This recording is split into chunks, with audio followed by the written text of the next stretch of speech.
State bank का शरह सूद 22% पर बरकरार रखने का ऐलान। स्टेट बैंक ने 1.5 माह के लिए नई मॉनेटरी पॉलिसी का ऐलान कर दिया। स्टेट बैंक के मुताबिक रवां माली साल मुआशी नमू 2 से 3% रहेगी। महंगाई तवक्कुआत के मुताबिक कम होना शुरू हुई है। सितंबर 2025 तक महंगाई की शरह 5 से 7% तक लाने के लिए मौजूदा पॉलिसी का तसलसल जरूरी है। फरवरी में महंगाई की शरह 23.1% रही है। इस हवाले से मजीद गुफ्तगू करने के लिए मसद लाइन पर मौजूद हैं माहिर मईशत सलमान नकवी। बहुत शुक्रिया सलमान नकवी साहब वक्त देने के लिए। बताइएगा, स्टेट बैंक ने नई मॉनेटरी पॉलिसी का ऐलान कर दिया, शरह सूद को 22% पर बरकरार रखा गया है। क्या असरात मुरतब करेगी हमारी मईशत पर यह पॉलिसी? अस्सलाम वालेकुम।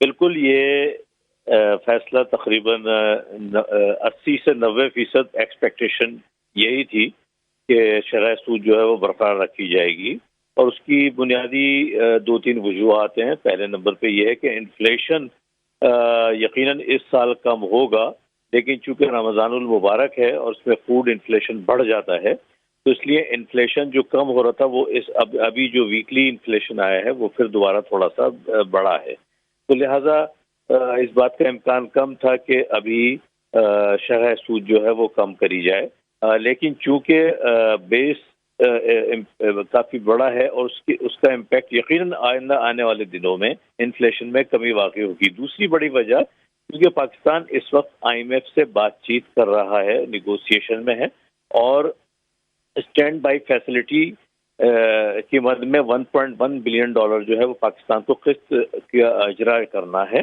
लिहाजा और IMF की ये डिमांड है, बहुत सारी डिमांड्स में एक डिमांड ये भी है कि मॉनेटरी पॉलिसी हर हाल में सख्त रखी जाए। तो ये भी एक इम्कान था कि भाई अभी चूंकि 1.1 बिलियन का अभी फाइनल बातचीत हुई नहीं है जो आज या कल तक मुकम्मल होगी, लिहाजा इसलिए शरह सूद को उन्होंने जो है वो मेंटेन रखा है। तो ये 2 बड़ी वजूहात थी जिसकी वजह से शरह सूद को मेंटेन रखा गया है।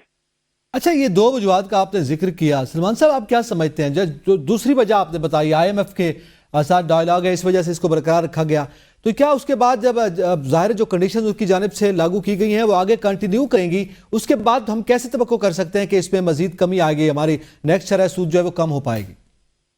देखिए, हमारी इन्फ्लेशन के फार्मूले में 40% से ज्यादा जो असर है वो फूड का है, और फूड इन्फ्लेशन जो है, फूड की जो कीमतें हैं उसमें फ्लक्चुएशन होती है और इसमें कमी आना शुरू हुई है। लेकिन चूंकि रमज़ानुल मुबारक है और इसमें खाने पीने की अशिया की कीमतें बढ़ जाती हैं, इसलिए वो इम्पैक्ट अभी तक नहीं आया जिसकी एक्सपेक्टेशन थी। इन्फ्लेशन में यकीनन कमी वाक़ई होगी और इसमें खासतौर पे फूड इन्फ्लेशन में यकीनन कमी वाक़ई होगी, और आइंदा आने वाली जो अप्रैल में जो मॉनेटरी पॉलिसी अब आएगी इसमें इस बात का कभी इम्कान होगा कि शरह सूद में हम कमी की जानिब जो है जाना शुरू कर देंगे। आमतौर पर शरह सूद से जो बैंकिंग सेक्टर है वो बड़ा मुतासर होता है, और शरह सूद जब बढ़ती है तो जाहिर है उसके लिए भी कुछ मसाइल। तो इसमें हम मौजूदा जो मुआशी सूरत हाल है उसमें बैंकिंग सेक्टर को और फिर शरह सूद का ये जो इजाफा है या बल्कि उसको बरकरार रखा गया है, इसके उस सेक्टर पर क्या असरात मुरतब होंगे? नहीं, देखें, बैंकिंग सेक्टर पे यकीनन क्योंकि बैंकिंग सेक्टर का बहुत बड़ी इन्वेस्टमेंट हुकूमत की सिक्योरिटी में ट्रेजरी बॉन्ड में हुई भी है, और जब शरह सूद घटेगी तो ट्रेजरी बॉन्ड पे यील्ड भी घटेगी जिसका नुकसान बैंकों को होगा। लेकिन जो जितने भी हाईली लेवरेज सेक्टर हैं, जिसमें खास तौर पे सीमेंट सेक्टर है, स्टील सेक्टर है, इसमें टेक्सटाइल सेक्टर है, फूड सेक्टर है, ये तमाम सेक्टर्स हाईली लेवरेज सेक्टर हैं और इसका उनको फायदा होगा।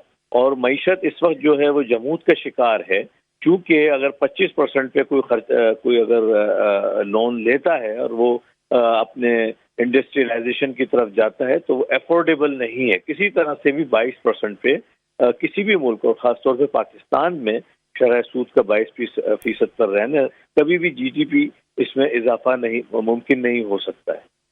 जी, बहुत शुक्रिया सलमान नकवी साहब ने कीमती वक्त दिया और आपसे गुफ्तगू की।